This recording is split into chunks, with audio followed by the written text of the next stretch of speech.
Thank you for taking some time to hear my case study today. And my case study is implementing home health services in the first ever PKU gene therapy clinical trial during the pandemic. Next slide, please.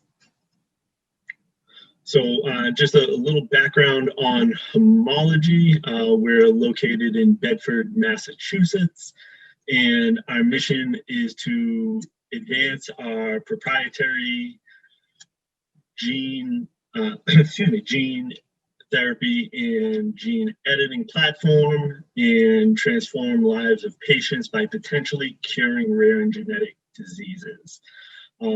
During the pandemic, we've been conducting our first ever gene therapy clinical trial in PKU, and we've been able to report positive data from the dose escalation phase of the Phoenix trial, and we're planning on moving into the expansion phase in early 2021. Next slide, please. So the goal of implementing home health services was to ensure continuity for our Phoenix trial during the pandemic, given that some hospitals were not allowing in-clinic visits for non-life-threatening disorders, or some of our sites had been converted to COVID clinics and were not able to have their patients come in. This required a significant amount of planning due to having multiple sites across the US. Our patients were also spread out across the US. And given the fact that our protocol requires frequent patient visits in the early weeks of the study. Next slide, please. So I wanted to share a few of the challenges and mitigation strategies that we faced during setting up this home health initiative. So the first was just the extended startup time for home health companies to get up and running. We were lucky enough to have already started a little bit of the groundwork of implementing home health prior to the pandemic, but weren't ready to officially roll it out once the pandemic hit.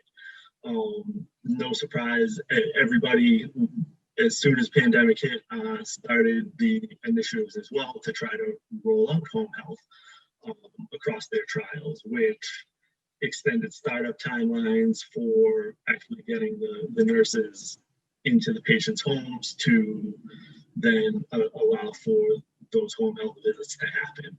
So as a mitigation strategy for those extended timelines, we partnered with a phlebotomy company that had a footprint across the US, and they were able to at least go into the patient's homes, and we were able to have the safety labs that we needed to have drawn performed, and ensure just that we were doing the best we could to ensure our patient safety when they weren't able to go into clinic.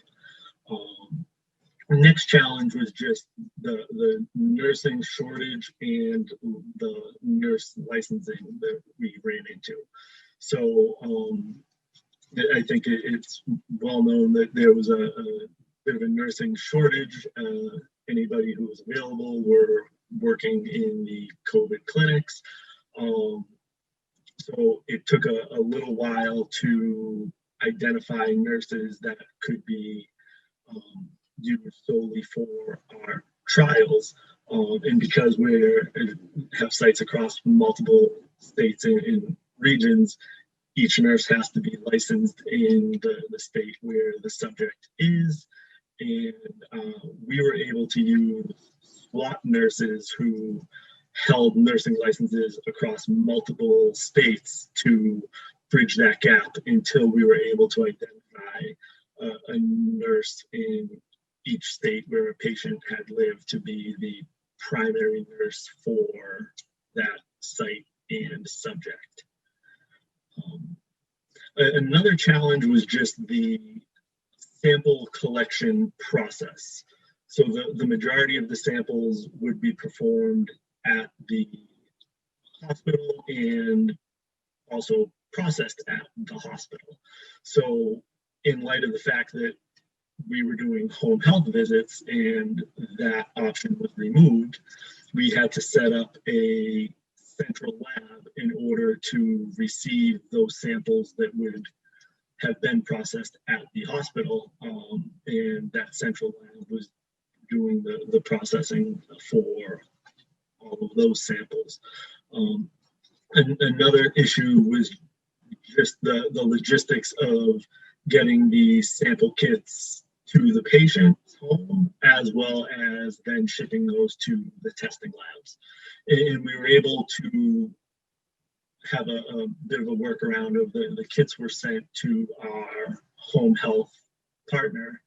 Those nurses would then bring the kits to the patient's home, take any sort of samples that were required for the protocol, and then they would be managing the interaction with the courier, who would then package up all the samples on dry ice or whatever the shipping requirements were, and send those off to the testing labs. And I think one of the key challenges with this whole home health initiative was just the fact of we wanted to ensure that the patient was comfortable and had familiarity with the process and that there was sufficient site oversight. So a way that we worked on that is we developed a process where when a home health nurse was to arrive at a patient's home, we had the study coordinator call the patient, and they were either via like a WebEx or just a phone call, depending on what the needs were for that visit. And they were on the line while the home health nurse was in the patient's home. One, because if there were any questions that arose, the coordinator, research nurse for the site would be able to help answer. The other aspect is that study coordinator or research nurse, depending on the site, was the patient's basically primary contact, and they had a rapport with that patient, and we wanted to make sure that it was as pleasant of an experience as we possibly could make it, and that the patient was comfortable with having somebody in their home, especially during a pandemic. So we set that process up, and it worked very well. We got quite a bit of positive feedback from it, and I think across the board it had helped the patient with their comfort level, the site with being able to have a little bit of oversight of what was going on with their patient while a home health nurse was there.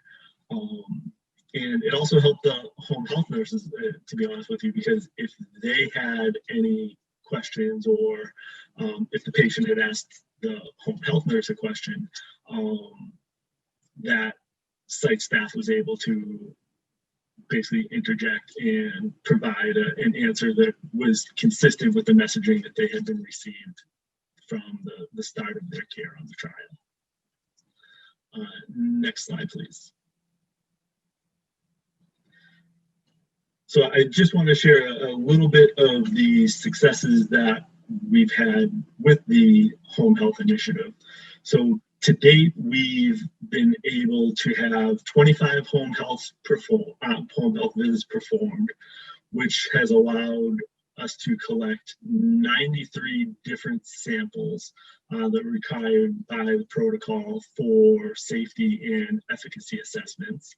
25 sets of vital signs were collected, 25 weights, 4 steroid compliance logs, and 4 patient visit questionnaires.